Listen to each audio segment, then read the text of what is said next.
Get Rich Education is brought to you by Norada Real Estate, the Real Asset Investor, and Highlands Residential Mortgage. Are you on track to achieve your financial goals? Income-producing real estate is the most historically proven way to accumulate wealth and has created more financial freedom than any other means. Norada Real Estate provides everything you need to invest in the best turnkey cash flow rental properties. Our simple, proven system will help you create real wealth and passive monthly income. Get your free strategy session with our knowledgeable investment counselors at noradarealestate.com. That's NORADA realestate.com. Welcome to Get Rich Education with Keith Weinhold, giving you information and ideas on the investment that has turned more ordinary people into millionaires and billionaires than anything else, and can provide you with more wealth and happiness than you ever thought possible. Now, here's your host, investor, entrepreneur, business owner, and educator, Keith Weinhold. You are inside GRE, Get Rich Education, episode 128. I'm your host, Keith Weinhold, back to help you build your wealth, and I hope that you've lived an abundant week. Get Rich Education is not the show for you if you want Amazon coupon codes to get half off a 4-pack of toothpaste tubes or some zero-impact nonsense like that. So be prepared. This is what makes this show different. This stuff today is the stuff that will make a real impact in your life. Sometimes people ask me how I got so far ahead financially at such a young age. Even among other real estate investors, I get asked this question, and it's probably because I think about some things 180 degrees differently than most people. They're kind of asking me like, come on, dude, how did you do this? Well, we answered that question one way last week. We're going to answer that in a different way today. We all have a 2-million-year-old brain, and it's programmed to survive rather than thrive. That's why it takes some more abundant training in order to think differently and thrive. That's why you can listen to family and friends' conventional advice about wealth creation, but their experience is typically based on fear and scarcity, and those ideas don't create wealth. So for a lot of you, this will be 180 degrees different than what you might have thought previously. This is about the mindsets and actions that strategically develop lasting wealth for you and your family and your heirs. And a lot of it has to do with how one handles debt again and strategically embraces lots of smart debt. What really prevents people from creating wealth is holding on to these 5 mindset myths that we're going to discuss today. My good friend in the business, Marco Santarelli, did such a great job of interviewing me recently when I appeared as a guest on his show called Passive Real Estate Investing to ask me about the 5 mindset myths that are killing your wealth potential coming up next. Are you looking to invest in your first investment property or grow your existing inventory? Highlands Residential Mortgage can help, offering down payments as low as 15% and credit score requirements down to 620. Their streamlined process is designed to help investors close their loans quickly and without any surprises. You need someone who knows cash flowing real estate and can help guide you through the muddy waters of today's lending environment. So call Graham Parham today, toll free at 855-326-6802. The Parham team can help you purchase or refinance any of your 1 to 4 family investment properties. NMLS number 195724, 12001 North Central Expressway, Suite 750, Dallas, Texas 75243. Equal housing lender, not licensed in all states. As a lot of investors know, multifamily real estate has been one of the best asset classes to be invested in most of the last decade. While the great deals have been harder to find lately, there are still opportunities in select markets where savvy investors can get lots of appreciation and strong cash flow if you have a great team. Dave Zook, founder and president of The Real Asset Investor, and his team have been very active in the multifamily space in Memphis, Tennessee. On the heels of the Great Recession of 2009, Dave and his team quietly started acquiring multifamily assets, and in the last few years, he has syndicated over 2,000 apartment units, creating strong cash flow streams and big appreciation for lots of their investors. It's not too late to get involved. If you're an accredited investor and you would like to learn more about investing in great multifamily apartments with a world-class team, email Dave and his team at info@therealassetinvestor.com. Hi, this is Rich Dad Advisor Garrett Sutton. You're listening to the always valuable Get Rich Education with Keith Weinhold. Don't quit your daydream. It's my pleasure to welcome back Keith Weinhold. Keith is the founder of Get Rich Education and is a popular podcaster. He's an active real estate investor and has been active since 2002. He's a business owner and a contributing writer to the Rich Dad Advisors blog. And he happens to also be a good friend of mine. So, Keith, welcome back to the show. Marco, thank you for having me. Awesome for you to be back. I think we had you on about a year ago. So the content was great. The feedback about your episode was fantastic. So I thought it would be good to bring you back on to talk about some mindset myths. What do you think of that? Yeah, that's great. It all starts in the mind. So yeah, we sure can do that. And then just chat a little bit about how you can make that mindset actionable. So today, let's talk about your 5 mindset myths that you say are killing people's wealth potential. So Keith, let me get into the mindset myths here. Let's begin by asking the question, why are we even talking about mindset myths? Yeah, that's a great question. Well, it sounds kind of obvious, but people really have a choice in the way that they live. So why not live a rich life? Don't just be rich, but live a rich life. And, Marco, I think sometimes critics of those that want to financially do better and make that an important thing in their life, they say something like, oh, well, I'd rather be happy than rich. And I would say, why not be both? Okay. Right.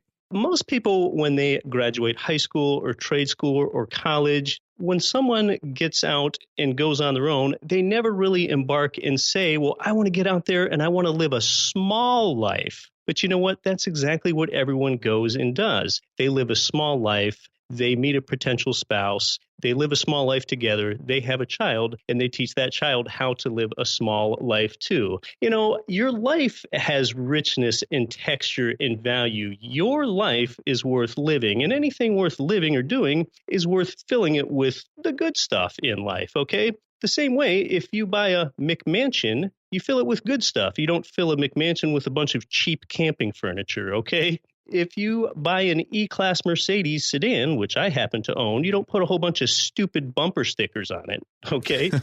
If you want to take a vacation or a cruise to an exotic place, you don't eat Twizzlers, all right? Well, in the same way, you don't fill your life, something that's worth having, with a bunch of small thoughts and small actions, okay? So really, the road to financial betterment in realizing that you have a problem in creating wealth, really the first step in any problem is recognizing that there is one, okay? I think this is a good point, Keith, and I don't mean to cut you off, but here we are early in 2017. A lot of people talk about these New Year's resolutions, and this is the time when I think most people start to look at where they are, where they've been, and where they want to go. And often that's a wish, not really a goal. Everybody has a desire or wish, or they envy someone else for their success, but they don't actually map out a plan. And I personally believe that people are a product of their environment when they grow up, especially their parents. But that just sets the seeds and lays the foundation of who you are when you grow up and as you become an adult and you mature in life. But there's certain people who realize that there's so much more that they can do. They have greater potential. And a lot of that starts with education, particularly financial education. And that's a lot of what you talk about on your blog and your podcast and what we talk about with our clients in our podcast.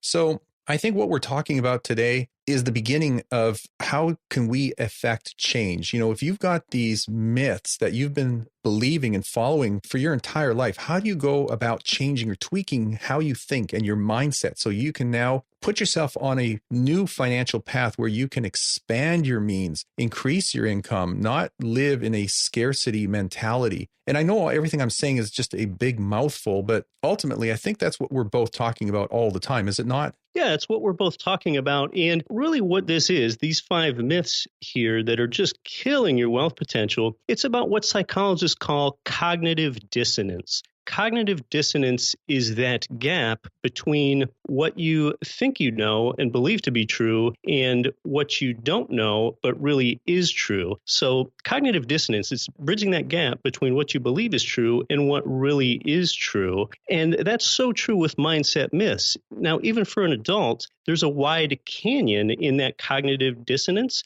because you touched on it, Marco. We've received a lot of our financial education from our parents who weren't formally financially educated. We didn't learn that in school because we still don't get formally financially educated. So that's why this cognitive dissonance, this big gap, lasts well into adulthood because people never learned the right way or the abundant mindset way in the first place. So they continue to live scarce and they continue to live that small life. Okay, so that answers my question, why we're even talking about these mindset myths. And clearly it's to better ourselves and put us on the right path and understand where we came from so we know how we got to where we are. And now we can look at where we need to go.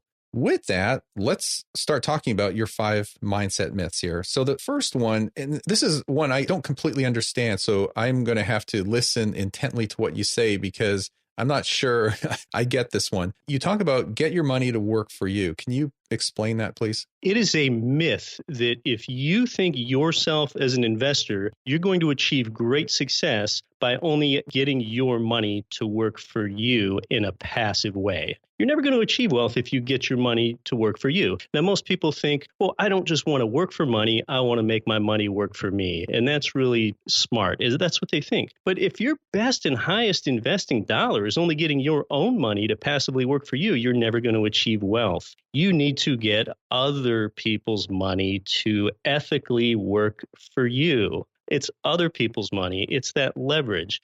Okay, and some person might say, well, wait, first of all, I don't even want to know how I would get other people's money to work for me. Is that even ethical? And I contend, yes, it's highly ethical with something like what you and I always talk about, Marco, with passive real estate investing. Like for me, my personal mission is to provide housing that's clean, safe, affordable, and functional. If I do that for a tenant, I can feel like I'm serving society and providing something that's ethical. So how do I get other people's money to work for me 3 ways at the same time? With passive real estate, you can actually get other people's money to work for you 3 ways at the same time. And someone might do it that purchases a property through you, Marco, through Norada Real Estate, when they put a $20,000 down payment on a $100,000 turnkey property. The first way they got other people's money to work for them is they used an $80,000 loan from the bank as leverage. The second way is they got income in monthly cash flow from the tenant. That's other people's money, okay? A piece of their labor just worked for us to provide income for us.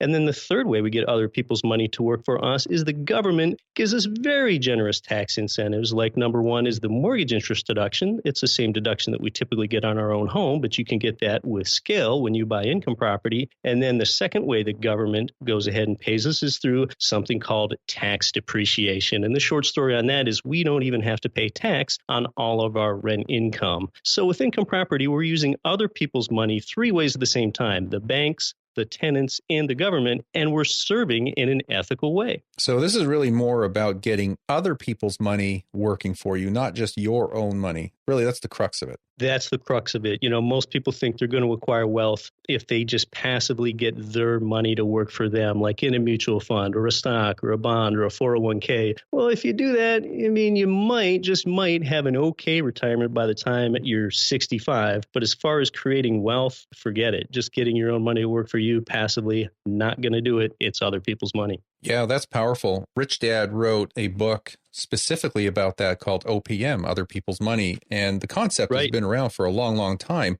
And there's a lot of power there because it's not a zero-sum game or a win-lose scenario. When you're using other people's money, the only way that they're going to lend you any of their money is if there's something in it for them. It could be interest income. It could be an equity participation on a syndication deal. So when you have a win-win scenario, everybody wins. And the fact that you can recognize the fact that you can use other people's money to leverage the wealth creation and the speed at which that happens for yourself is a very, very powerful thing. And it cannot be underscored enough. And you don't even need an original idea or anything to use other people's money. It's not like you need to come up with a new app or have some new idea that turns turbid water into clean drinking water or anything like that. You know, you can follow a formula where so many other people have invested in real estate, and there's just such a tried and true system for it. And it's the most proven investment vehicle that there is out there. And I think everyone can understand the model too, that another person will pay you to live in a property that you own. So you really don't even need any original idea either in employing other people's money ethically. Yeah, I agree. Now, obviously, income producing real estate is my favorite asset class, and you laid that out very well with mortgage loans, the income from the property, the tax benefits, and all that stuff. But, I don't know if you know that I have a lending program that we have made available to investors where it's essentially like a hard money loan. We're borrowing funds from investors, paying them handsomely. It's typically 15% simple interest on their funds. It's a short-term loan secured by real estate. They're very happy about that. So yes, we're paying them 15% calculated daily. They're very happy. But guess what? Here's where we get OPM, other people's money working for us. We're using those funds to acquire distressed real estate, fix it up, make it a productive income producing asset. And then we have investors who are building their portfolios, buying those same properties, and it works great for them. So everybody walks away a winner. Everybody's happy. Everybody got what they want. And how did that happen? Well, we had to borrow OPM, other people's money. So I love that. I think people need to understand that money is widely available and money actually will chase good deals and good opportunities. And you just need to be able to open your eyes and see those opportunities and take advantage of it. Would you agree with that, Keith? Yeah, it's a world of opportunity. And yeah, you hit on an abundance. Wealthy people see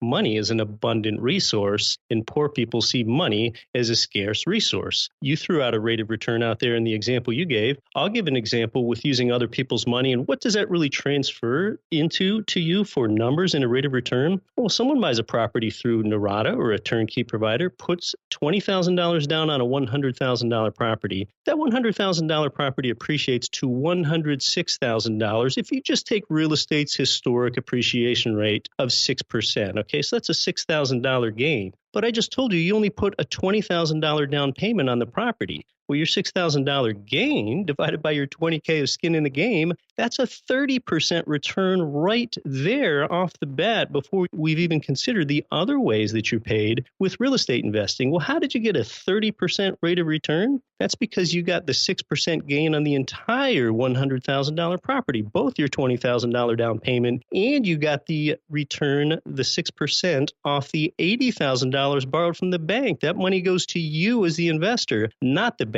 And that right there is exactly how you made other people's money work for you to get a fantastic return and be a real wealth creator and not just a hope for an okay retirement. Mm-hmm. Great example. That's a great example. So the second myth you have here is be debt free. So explain the myth of being debt free. Yeah, most people think that they want to be debt-free. That is a mindset myth. I'm telling you, if you're striving to be debt-free, you're never going to create wealth, except maybe in a rare instance, if you've got some great idea or you're the next Facebook or something fantastic like that. You'd rather be financially free, not debt-free. So let's just define what that means, okay? If you're debt-free, that simply means that you don't owe anybody anything. If you're financially free, you can do what you want to do when you want to do it because you have passive income that you do not have to work for that meets or exceeds all of your living expenses. That's financial freedom. That's powerful. No one got wealthy just by retiring their debt. And, Marco, I think people have a stigma with debt.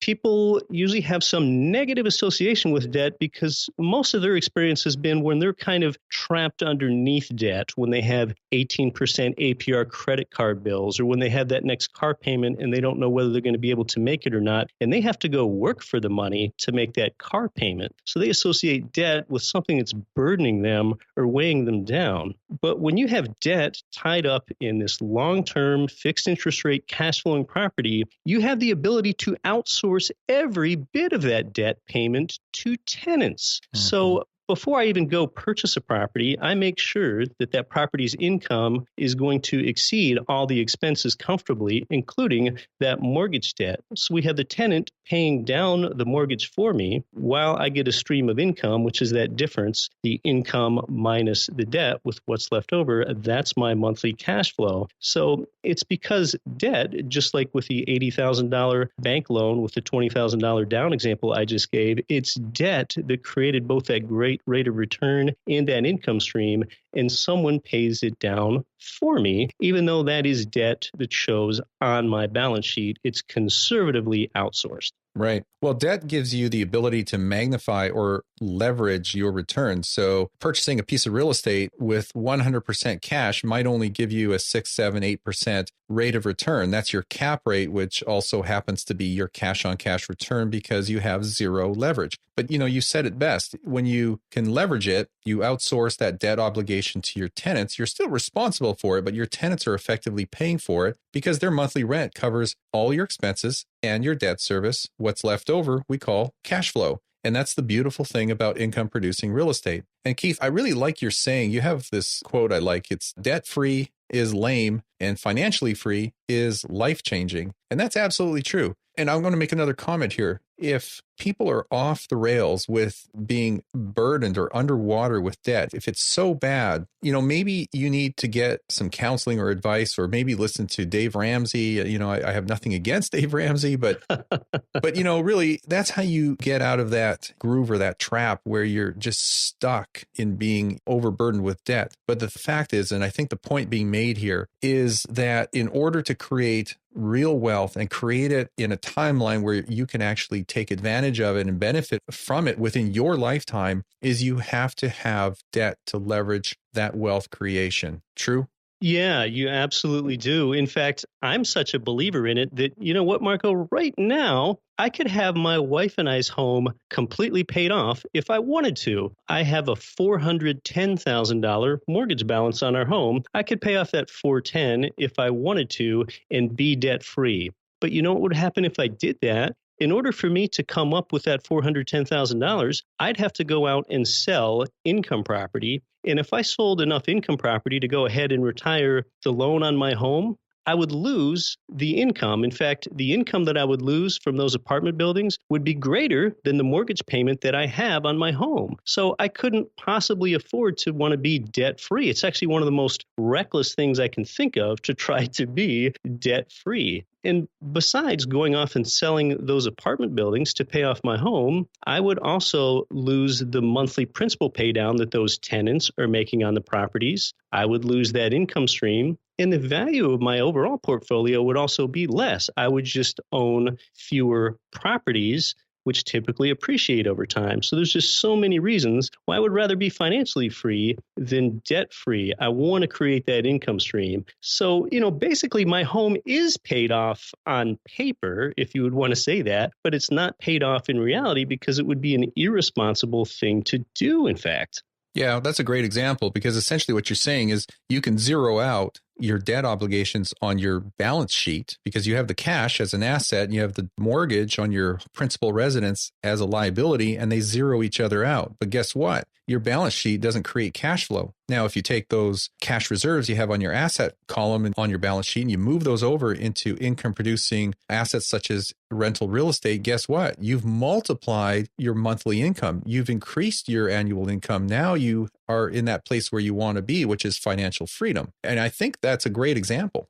That's right. I also have debt on those other buildings. So I'm quite far away from being debt free. I have millions of dollars in debt, and I wouldn't want to have it any other way because when I take a step toward being debt free, I take a step away from being financially free every time. I think those that think debt free is a great thing, they tend to be those people that are least financially educated and they just don't think about passive cash flow. Mm-hmm. Makes me think of a quick story here. I was on a trip with one of the other dads in my daughter's YMCA group. They call it Adventure Guides. It used to be Indian Princess. And we were on this boat ride to Catalina Island, and he turns to me and we got into a financial conversation. I don't know how we did that, but he said, "How do I make $1 million?" And I turned to him very quickly and I said, "Borrow $1 million."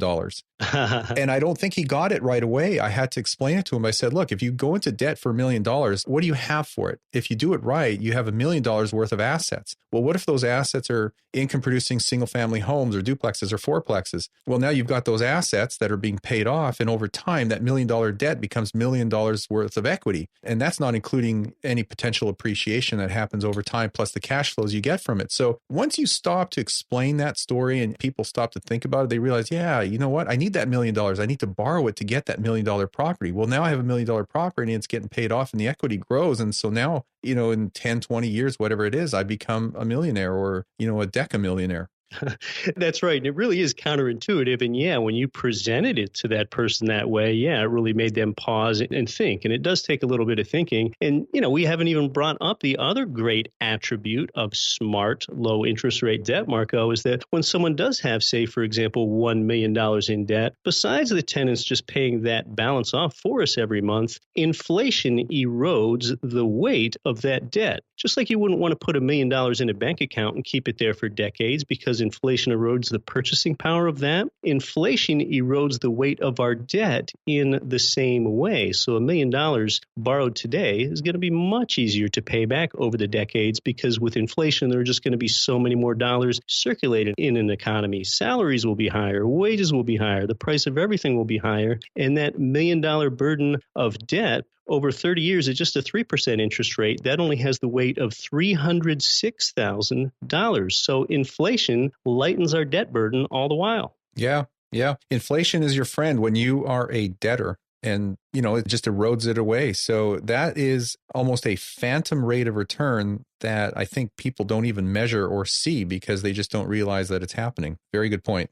That's right. It is like the phantom. It's so slow and it's so quiet and it's just never that newsworthy, but it's helping out debtors all the time, just like inflation burdens savers. Yeah, well said, Keith. So your third myth here is compound interest is a wealth creator. Why is that a myth? Compound interest is not a great wealth creator. Okay, so the first of the 5 myths was you think you want to get your money to work for you and that's not enough. The second is you think you want to be debt free and that's not enough. And the third is you think compound interest is a wealth creator and it's not. And, hopefully at this time we're helping to bridge your cognitive dissonance here a little bit. Okay, I know that this can be a little bit incredulous and for a beginner, this is a lot to take in the first time, but you really need to start thinking differently. If you think like everyone else does, you're only going to get what everyone else has. And with compound interest creating wealth, that's probably something that your financial advisor is telling you, okay? If you only have compound interest, you're never going to create wealth. You need other people's money. You need leverage, okay? It was actually Albert Einstein. I don't know whether he really said it or not, but he is credited with famously positing that compound interest is the 8th wonder of the world. Well, I don't know if Einstein ever knew about financial leverage, okay?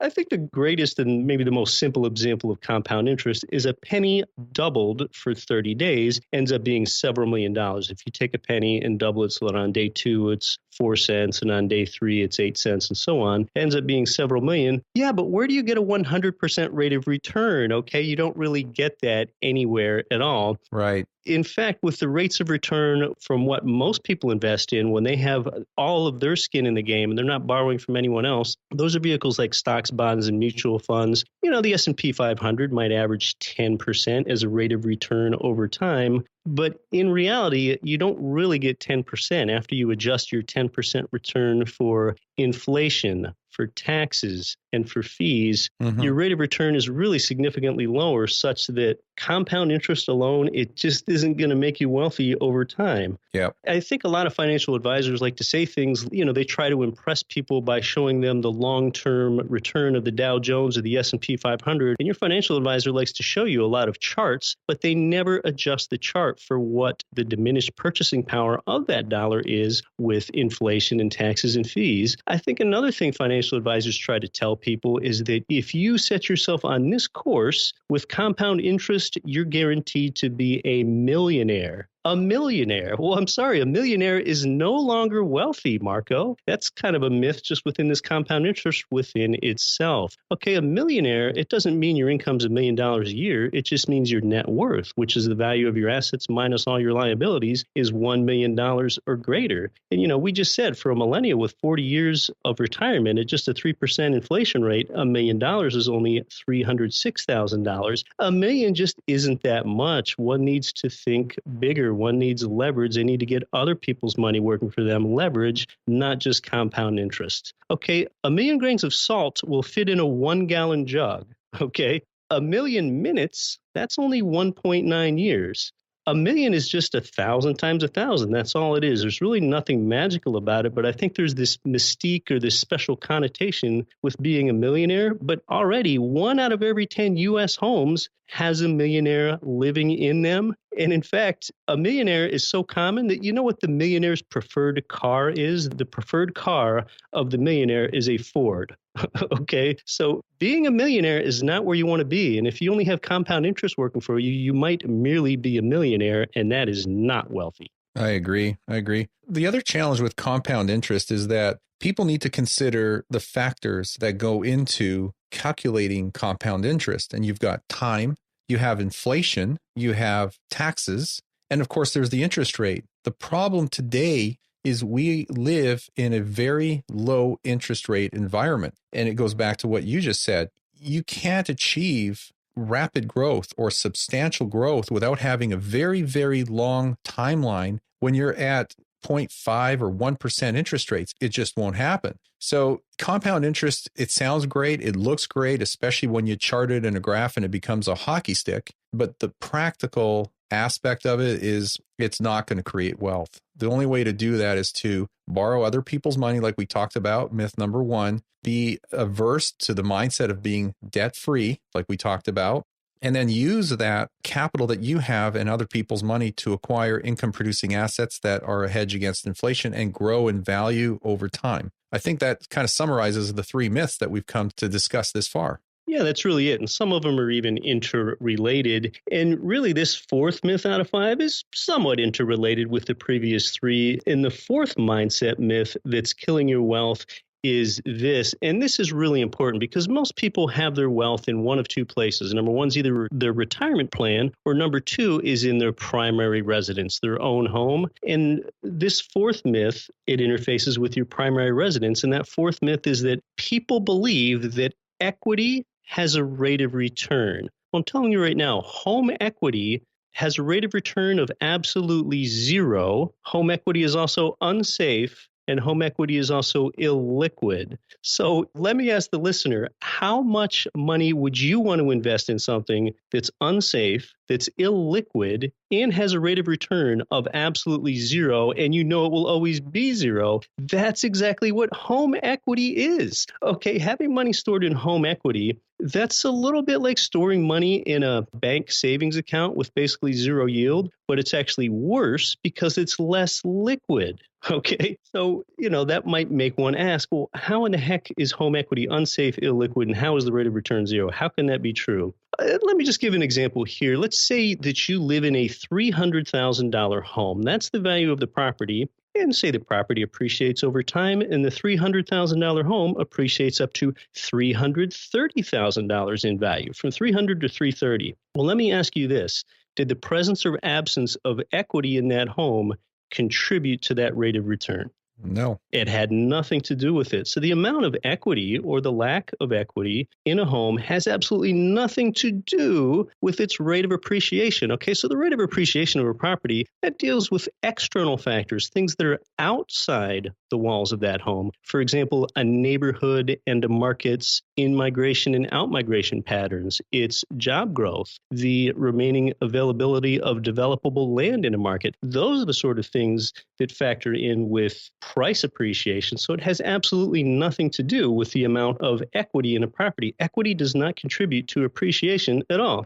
Okay, so I just gave an example of a property that appreciates, but let's just say in this second example, let's say your $300,000 property has $100,000 worth of equity in it. And before we go on, let me just define equity for those that don't know. Equity is basically the difference between how much you own minus how much you owe. So say on your $300,000 property, you have a mortgage balance of $200,000. That means you have $100,000 in equity in the property. $300K of value minus $200K on a loan is $100K of equity. Well, in this scenario, say your $300,000 property drops down to $200,000 in value. Say we went through something like the mortgage meltdown in the financial crisis of 2008, 2009. Well, if you had $100,000 of equity in that property and your property dropped in value from $300K down to $200K, that was a complete wipeout of your equity. Every dime of equity was lost because you had it all exposed to the market. So you didn't just experience a 33%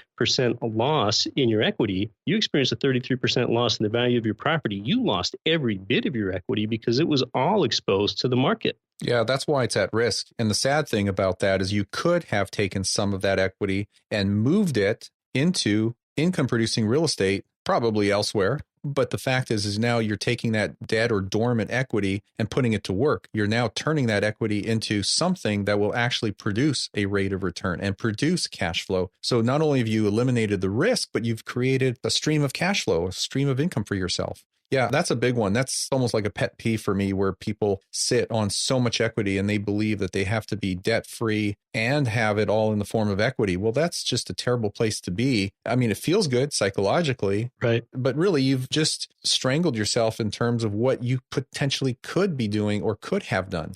You said it. So what would have happened if instead of that investor having that $100K of equity in property, that they did what you suggested, Marco? They did an equity transfer and just say they kept $50K of equity in the home and moved another $50K of equity off into another property. Well, you know what? That's still their equity. They didn't lose any equity. You know, sometimes they think that they've lost equity somehow, but they haven't. They've just spread it amongst two properties. Let's actually reduce their risk because you have the opportunity to buy a property in a different geographic market. So now it's still your equity. You've reduced your risk, and you've potentially created a stream of income off this new rental property. Additionally, you now have two properties instead of one, and you typically want to own more property, not less, because property typically increases in value over time. So you've hedged your risk in a few ways. Yeah, it's a smart move, isn't it? And especially for people in the coastal markets, i.e. California, New York, New Jersey, these really expensive markets where properties have appreciated far above their average annual rates are now sitting in a position where they just have a golden opportunity. And I don't know how long that's going to last for. It could be another 1, 2, 3 years where we're going to see still single digit appreciation rates with interest rates still this low. This is the perfect storm. I mean, these people should really take out a calculator, a pad of paper, and a pencil and start mapping out different scenarios. What if I do nothing compared to what if I take that equity and turn it into something that creates a stream of income versus whatever else they could do with it? And I think most people will be very, very surprised at how much further they could be. Clearly, some people to the point where they are actually financially free. And all it takes is about 30 minutes of your time, and take a pad of paper and a pencil. And if you need help with that, you can give us a call. But yes, Keith, that is myth number 4. The home equity has a rate of return is a really big one for me. That's a really big one. And yeah, you said it. Some people might be financially free already. They just don't know it. They just need to convert their existing equity into cash flow, and they will be financially free. And, you know, there's one other part on people believing that equity has a rate of return. And this kind of even ties in somewhat to the second one, and that you think you want to be debt free. You know, sometimes even real estate investors say, well, I'll just have loans on my income property, but I'll get my own home, my own primary residence paid off because that makes me feel good. Well, you know, think about what you're doing when you send in an extra principal payment of $100 to pay down the mortgage balance on your home. Okay, people think that's a good investment, but when you send an extra principal payment of $100 away, here's what you're saying to the bank. Hey, Mr. Banker, here's an extra $100 for you. Don't pay me any interest on it. If I need it back, I'll pay you fees, and I'll borrow it back on your terms, and I'll prove to you that I qualify again. I mean, can you believe that? People are actually volunteering voluntarily doing that. And when you do it, it doesn't reduce your monthly mortgage payment at all when you have a long-term fixed rate amortizing loan like most people do. It's just nonsense because people want to get their mortgage paid off and they really don't even know why, other than that it makes them feel good. And you know what? When you pay off your mortgage, you just paid off your principal and interest payment. You still owe property tax. You still owe property insurance. You still owe maintenance costs. So you really haven't paid anything off. You've kind of just reduced your housing bill once you get there. So even when you get there, it's not going to feel as good as you think. Absolutely. Yeah. In most cases, it does not make sense to pay down your mortgage. You're better off taking those extra funds and reinvesting it and creating something of greater value. Sure. You're just putting yourself at risk. People can buy property insurance to insure against catastrophic losses from hurricanes or fires or windstorms. But you know what? There's no such thing as equity insurance. You can't buy insurance to hedge against the loss of equity. So you've got to ask yourself why you're trying to build up equity in any one property so badly. I really don't think that you want to do that. And another reason you don't want to build a lot of equity in property is you've made it low-hanging fruit for a lawsuit. Okay. I mean, if a kid falls off the monkey bars at your home or a tenant slips and falls at your property on some icy steps or something, that's some of the easiest money to go after when someone wants to sue. That attorney is going to look for equity in the property. So really a great asset protection strategy is to not have equity in the property in the first place. So, I really think that the bottom line here, Marco, with this fourth one, believing that equity has a rate of return, is that homes are built to house families, not store cash. Again, homes are built to house families, whether it's your family or a tenant family, but not store cash. Agreed. Your home is not a bank. It's not a place to store your cash. Agreed. So this fifth myth, Keith, is one that I see all around, and it includes my friends and my family, not my personal family, but my extended family. And the concept is that you should live below your means. And this kind of drives me a little bananas because it really is a scarcity mindset. So explain this myth, please.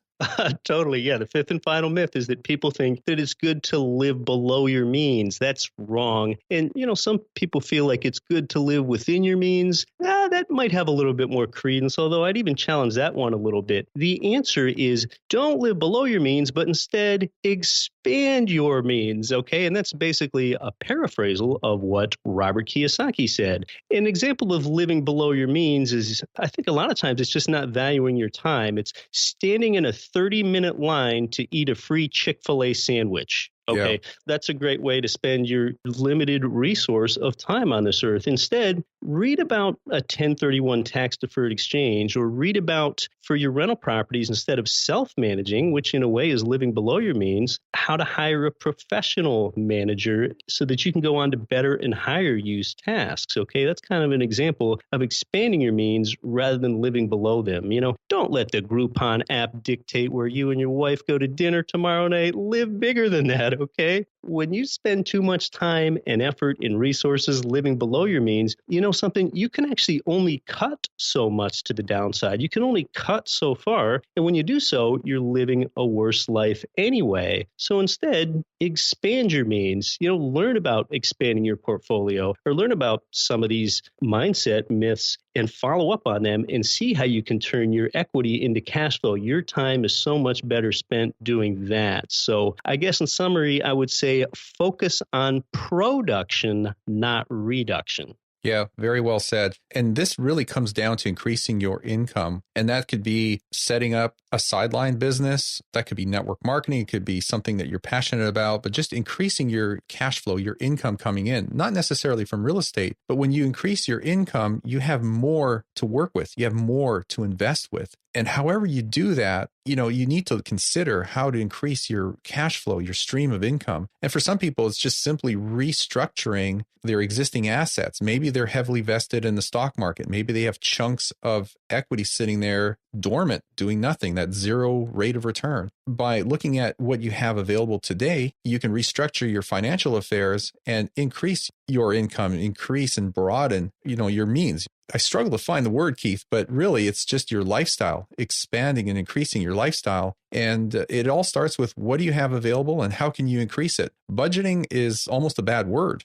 It has limited potential. You can only budget so much. You can only cut so much, but there's an infinite growth to how much more income and wealth you can create. Is that not true? Yeah, that's true. In fact, I tell people, don't build a budget. A budget that sort of causes one to pinch pennies and cut expenses. Build a cash flow statement, create a cash flow statement. Right. And that way you can figure out how you can transfer your existing equity. Sometimes you don't even have to make any moves or any new purchases with your investment portfolio. Just how can you go ahead and take existing equity and go ahead and convert that into cash flow? I call that a lifestyle arbitrage. Lifestyle arbitrage is the difference between how you are living and how you could live. And there is a real gap there for a lot of people. So, I just think I'd like to ask you, if you're not as wealthy as you would like to be, why is it? Is it because that you believe it's great to get your money to work for you, or be debt free, or think compound interest is great, or think equity has a rate of return, or because you're living below your means? That very well may be why you're not as wealthy as you would like. So I really implore you to bridge that cognitive dissonance. And you know what else? Take it from a person that's doing it. I am a relatively young person and I am financially free. I don't work for anybody. So take it from a person that's doing it. I think a person that has a scarcity mindset, people kind of answer their own questions in their head. They kind of answer their own questions themselves because they think they already know the answer. Well, an abundant mindset is when someone begins to question their answers rather than answer their questions. When you begin to question those answers that you already gave yourself, now you're on the road to abundance. So just like we are what we eat, we live what we believe. Well said. Yeah, very well said. And Keith, you're a good example and a very good role model. And I think most people actually are their own worst enemies. They limit their wealth potential and, they believe in these myths, and really they just need to have a re-education and a mind shift and expand their financial education and have a higher financial IQ. And I think you're a good example of that. So these 5 myths, I think, are at the core of it for a lot of people. Is there anything else you want to add to that, or any kind of closing comments before we get to your contact information or your website?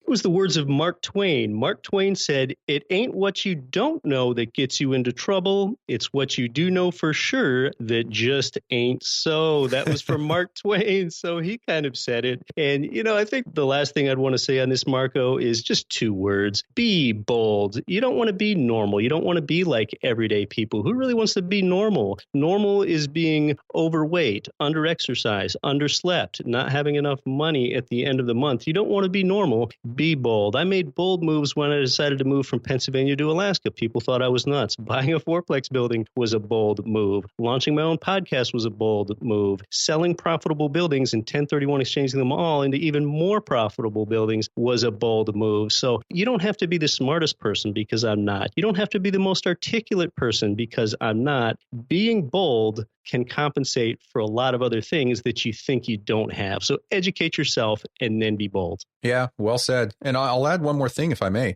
For those people who think they are thinking big already, it's not big enough. Think bigger, because until you think big to the point where it becomes uncomfortable and you start to question whether that's even possible, now you're thinking big enough. So that's how I would drive myself. We can all think bigger, me included. I agree.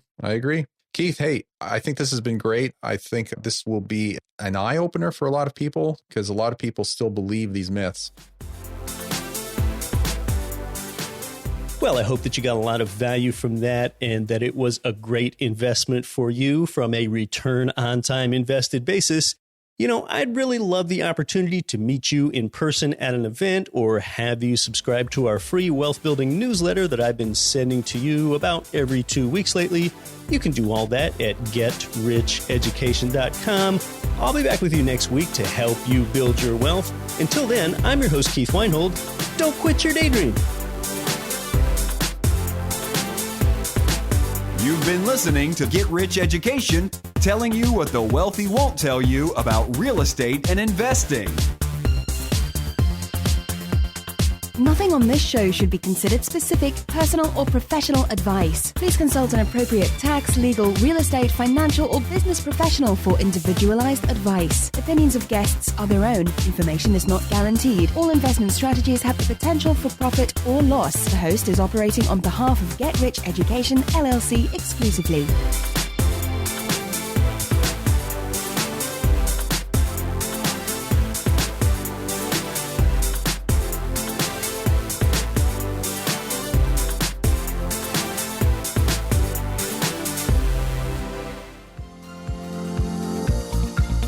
Cash flow real estate investors nationwide and worldwide, this is Get Rich Education's Keith Weinhold. Forbes has rated Memphis, Tennessee as the #1 cash flowing market in the world. Our good friends at Mid-South Homebuyers have been Memphis's premier turnkey real estate provider for 14 years with a stellar reputation and an A+ rating with the Better Business Bureau. Owner Terry Kerr was born and raised in Memphis. Yeah, he knows the market and has renovated and sold over 1,000 houses in the Memphis area. Find out what their many repeat buyers already know. Their houses are completely renovated, even come with a 1-year builder's warranty and a lifelong rental guarantee. They're a perfect fit for the first-time out-of-state investor or the seasoned investor diversifying their portfolio. Mid-South Homebuyers' friendly staff makes investing easy. Learn more at midsouthhomebuyers.com or give them a call at 901-217-HOME.